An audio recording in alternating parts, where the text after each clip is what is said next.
Well, David, thank you once again for joining me on this interview, Second Big Break. It was one of the fun nights. We always love to see flop shots over the flop board.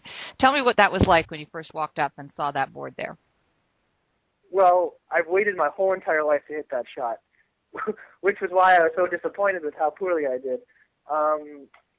It's actually, I mean, it's big, but it's not as tall as that I thought it was going to be.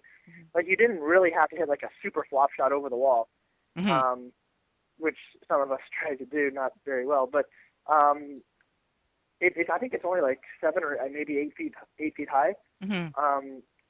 But it was definitely intimidating. I mean, if somebody just says, hit the ball 8 feet in the air, it's really no big deal. But you put a wall in the way, a little bit of nerve. It's definitely tricky because you can't obviously see the pin. You kind of have to walk to the side and get a line. But the first thing I thought of was like, all right, David, come on. You waited your whole entire life to hit the flop shot. And it was my thing that I thought I was going to excel at the most because I'm usually pretty decent with the flop shot. But it was pretty fun. Well, I got to bring up Russell and you. First of all, you paid you $500 the first show. You beat him in the long drive. He's a big man, a big Marine, big tough guy, and you're the youngest guy on the team. You're not that tall and not that big, so no. And then he has to do the flop shot right after you and wax the board. I mean, how much are you intimidating that big guy? I don't think much intimidates Russell. I think it's just kind of the way it's happened, the way it kind of played out here. But I can pretty much, I'll speak for Russell. We became pretty good friends after the show here, and I don't think he was intimidated by me one little bit. I mean, he's doing what he does. Some little 5'6" kid from Canada who's never really seen a gun in his life before. He's not really that intimidated by on or off the golf course. Okay. Well, he didn't play very well, and I have to say, going into the elimination, I was sure he was the one who was going to go home that night. It didn't seem to be his day, but anyway, we'll get to that in just a minute. Let's talk about the fact that what we were seeing last night was a lot of short putts. Tell me about the conditions of the course and the greens and stuff. Was it just me or? Oh, they were the greens they weren't overly fast during our time on the show there, but they're really true. I mean, they put a good roll on the ball. They're not overly fast, but the course conditions they're unreal. The resort is fantastic, and most resort courses you kind of go to and you're kind of expecting maybe not top-notch quality golf course, but both the courses at Indian Wells they were just immaculate. They were just fantastic. The greens weren't overly fast, but they were very true and all that. I think it was just a little bit of nerves. Yeah. Okay. Well, it's it was fun to watch it, but we're seeing some drama come out. Certainly, there was a lot of camera time on Justin talking about Kent. Justin didn't play very well. He had a poor flop shot. I was just wondering, is the drama now starting to affect people's games? I mean, like I said before, we knew that, Justin wasn't a fan of sitting around and listening to John play his music and Carl sing along and whatnot. But to be honest with you, there's unless I was oblivious to it, which is it's a possibility. There just wasn't really that much drama. I kind of knew today or last night's show. They didn't really show it, but Justin actually whispered to me, saying, I saw him on the range. I don't know if he's got this shot. And I said, well, yeah, no, I'm pretty sure he does, 100%. I've seen him hit it on the range, practicing the shot on the range, and he ended up holding it. Yeah. But you know what? I don't think the drama is really affecting anybody's play, just because, it hasn't affected mine. I'm oblivious to it, and I can tell you that it's, I don't think anybody said anything about Kent really is going to bother him. No. You know, he was my roommate on the show, so I got to know him a little bit, and you know, everything kind of rolled off his back pretty good. But I know that as I'm watching, I can see the tensions kind of flaring up with Justin and Kent, because Kent's pretty honest.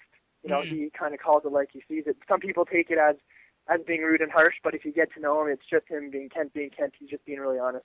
Mm-hmm. Well, yeah, it looked like he was just sort of watching the games go by and didn't really pay much attention, played really well, and sat back and commentated, and that seemed to really get under Justin's skin. But anyway, let's move on. Let's move on to the elimination challenge and the Floyd fumble. My goodness, that was hard to watch on TV. I can only imagine what it was like watching it live.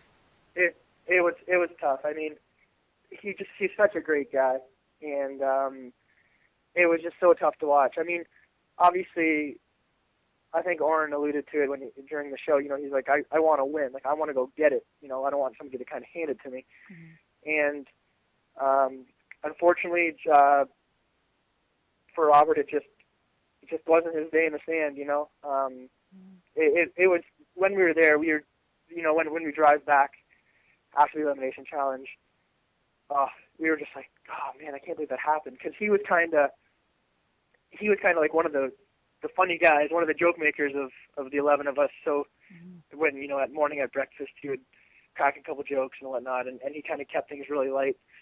So it was tough to watch, just not even just because of some of the poor shots he hit, just because he was such a great guy, and you don't want to see a good guy kind of go out like that, you know? Mm-hmm. No, it's true. And the way they edited it, you know, they made it look like he was rushing to do each shot afterwards, and I thought, no, maybe he took his time and they just had to cut it out. He hit a little bit fast. Mm-hmm. I mean, he after when the first one was left in the bunker, he kind of got up there and hit it a little bit quick. But I mean, what do you expect? Mm-hmm. You know what I mean? I mean, everybody does it. So yeah. Yeah. Well, you know, you've done 2 shows together, all of you, and you've got to evaluate everybody's game. So what's the feeling there, whether it's just your feeling or sort of the joint feeling, like sort of the strongest players that are in this big break? Well, at this point, when I was filming, I knew, I thought that Kent and John were both very strong. Mm-hmm. You know, I knew that Kent played in the U.S. Open the year before, and it's not really easy to get into the U.S. Open. Yeah. So I knew that he was a very good player, and I mean, he's kind of showing it. You know, he's just kind of hitting all the shots. Mm-hmm. And John just looked like he had a pretty solid swing to me, and I felt like Oren was really solid just because of what he's you know, he did back in Israel. He's like one of the most accomplished players to come out of there. Mm-hmm. And I was, you know, at this point on the show, I was kind of iffy on Will. I mean, I knew he was a good player, but it's like, you know, when you look down at his hands, you're like, yeah, he's good, but can you really do that? You know, can you really? And he does it. He does a very good job of it. Mm-hmm. But in my mind, it was kind of Kent and John. With Oren and kind of in the background, that we're going to be the strongest at this point in my mind. Okay. All right. Well, we're coming to a close. I just wondered, is there anything I didn't ask you that you were expecting me to bring up during this interview about last night's show, or anything we've seen so far? No, I figured that with Will holding out, you know, mm-hmm. First time ever in Big Break history, so kudos to Will. Mm-hmm. But no, I mean, it's been you know, kind of the one or two challenges for me, and then hang out, and if that can happen the rest of the way through, that would be fantastic. I bet. But I don't know. But no, I mean, it's been. I watched the show. Like I said, I'm playing in a pro-am right now in Vegas, and I got a chance to kind of watch the show last night, and I don't know what it is. I'm not a nervous guy by any stretch of the imagination, but watching the show, mm-hmm. I'm like shaky and like almost as nervous as I was when I was there. I don't know if it's like an excited nervous, mm-hmm. or if it's like, David, did you say anything stupid? But it's been wild watching the show, and then of course, people are texting me and you hit that shot really over the wall. You couldn't do better than that. Things like that. So it's been a fun little ride just for 2 weeks here. So I'm looking forward to the next week. And I mean, as you see in the previews there, it's the glass breaking challenge. So like the flop shot wall, the glass breaking challenge is kind of the staple of the big break, and I'll be excited to actually get a chance to do it. Oh yeah, for sure. Well, we'll be excited to watch it, and I'll also be excited about talking to you again after the show next week if you're available. So thank you again, David, and have a good time with that Pro-Am. Enjoy Las Vegas. Behave yourself while you're there. It's the city of sin, and we'll talk next week. Sounds fantastic. Will do. Okay, take care.